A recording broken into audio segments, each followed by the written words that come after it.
Izany amin'ny vaovaony toekarena fa ivadika pejim-baovao ahafantateraka isika.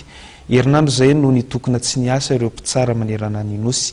Tamin'ity androany ity dia niverina niasa izy ireo. Nandeha araka izany ny fitsarana raharaha teny amin'ny fitsarana ka isan'izany ny fitsarana tetsy anosy. Isan'ny notsaraina androany indrindra ny raharaha Alain Ramaroson.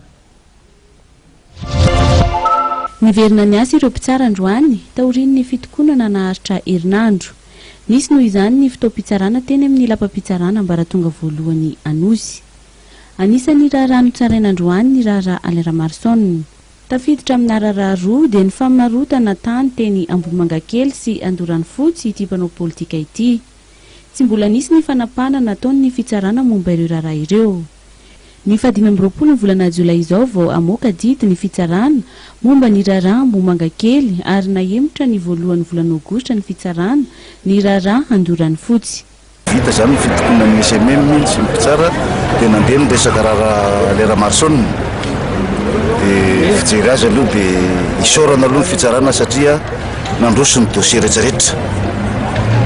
Fa na izany na tsy izany aza nefany ohatry nisy zavatra kely napetsipoy azy sy nahataitra azy satria fa maro azy izay nafangatahana hoe fahafahana vonjimaika sy ny rehetrarehetra izay.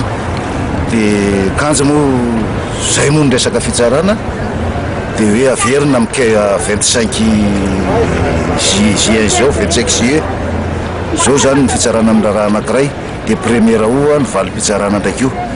Ka aminay hitantsika eo ny fizotrany satria raha ny grevy nangatahany SMS manano syndicat fitsarana dia hoe hijery ny fitsarana tena mangarahara tsisy tsindry ka manateny izay fa tena mijoro maha izy amindray zany ny fitsarana amin'izao fotoana izao. Mahatoky tanteraka ny fahendren'ny fitsarana izay kiasika ny raharaha Alain Ramaroson. Fandiminy izao no nangataka famoahana vonjimaika i Alain Ramaroson ary nolaviny ny fitsarana trany izany. Araka izany dia mbola niverina eny am-ponjana tany mora ny mpanorona